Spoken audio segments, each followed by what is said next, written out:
Saya punya keyakinan Mas Gibran akan jadi Presiden Republik Indonesia di masa depan. Pokoknya santai aja.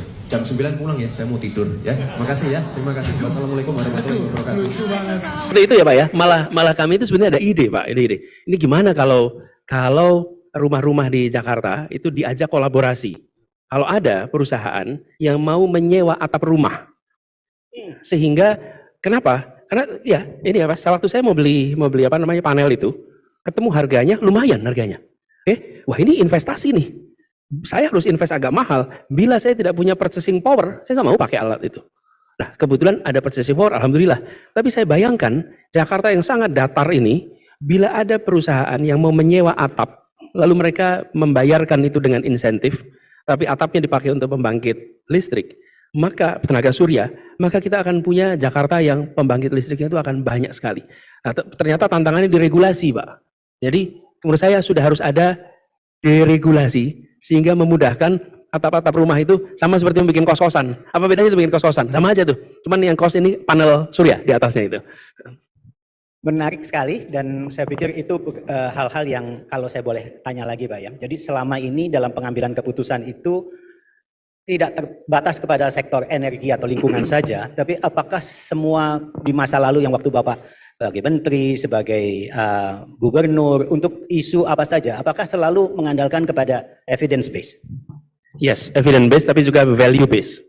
Dalam mengambil keputusan, saya akan menggunakan 4 prinsip. 1, prinsip keadilan kesetaraan. That's principle number 1. Yang kedua adalah public interest, kepentingan umum yang terpenuhi di situ. Yang ketiga adalah data, informasi, science, dan common sense, akal sehat. Yang keempat, nah ini baru, undang-undang, regulasi, dan semua ketentuan. Jadi urutannya saya ubah, Pak Wawan. Kalau urutannya diubah, nomor 1-nya undang-undang regulasi, Pak Wawan, ada banyak yang nggak masuk akal, Pak. Ada banyak yang nggak masuk akal, ada banyak yang nggak evidence based.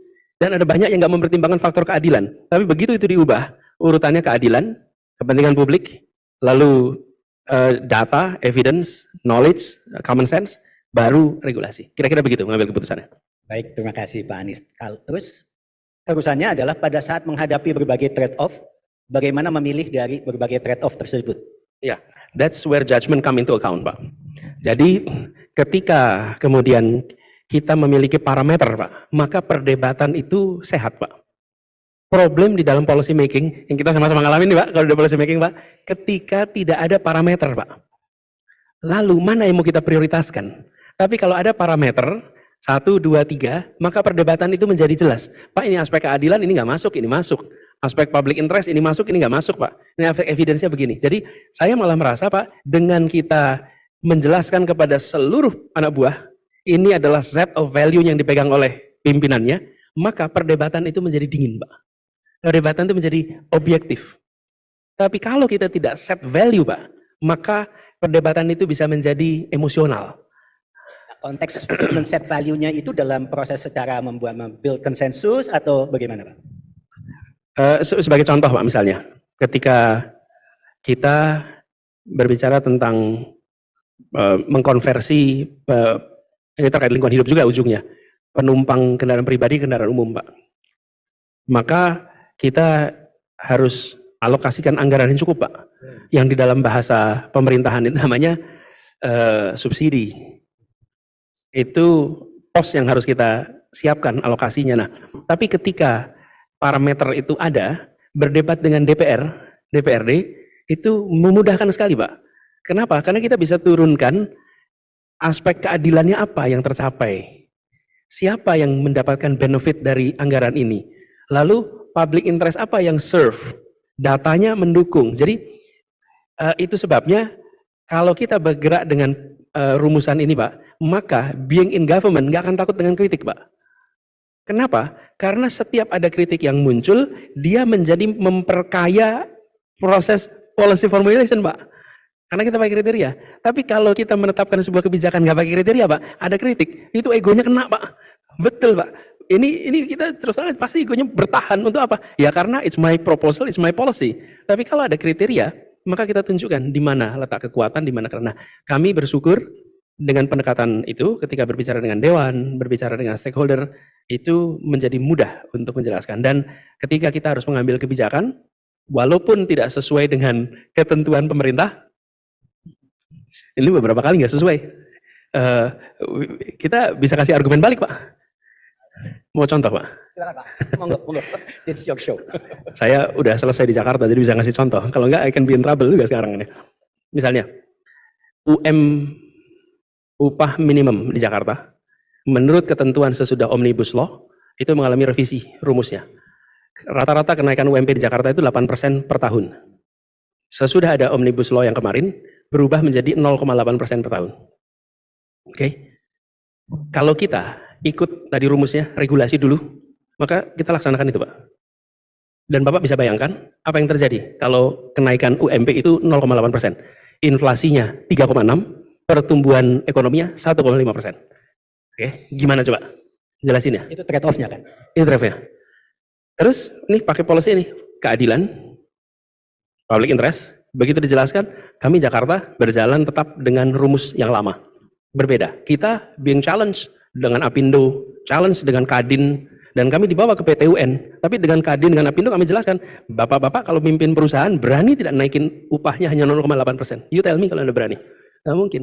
Jadi ini Pak, kalau kami tidak pakai pendekatan seperti itu, berargumen balik untuk sebuah proposal itu menjadi sulit. Karena I says again, he says. Walaupun kita mengatakan data. Tapi begitu pakai prinsip seperti itu, maka menjadi lebih mudah.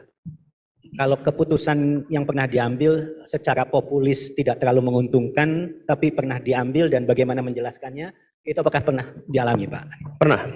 Ketika mengugah sistem rekrutmen SMP, SMA terutama di Jakarta, yang membuat SMA-SMA favorit tidak lagi diisi hanya oleh keluarga-keluarga yang berkemampuan.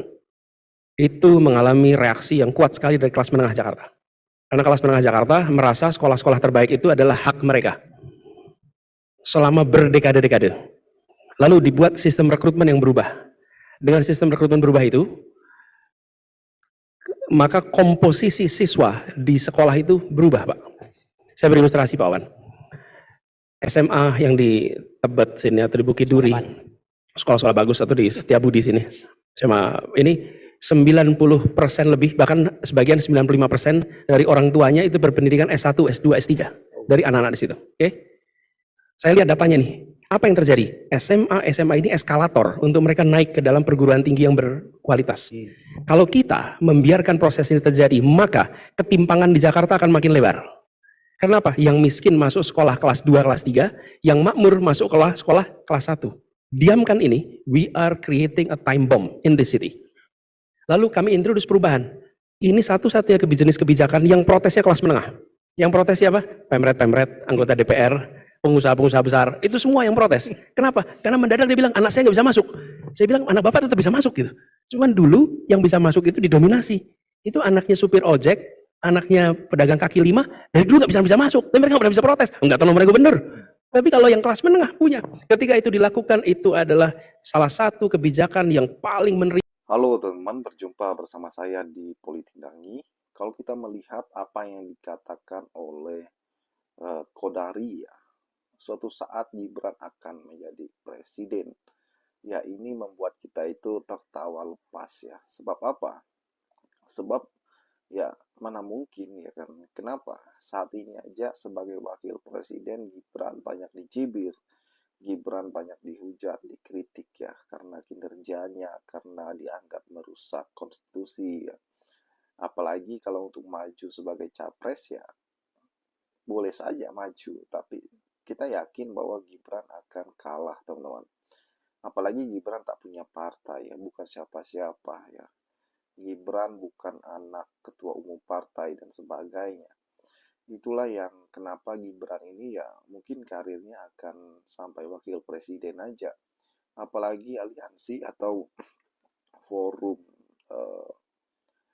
Purnawirawan ya saat ini mengajukan pemaksulan terhadap Gibran. Bagaimana menurut kalian?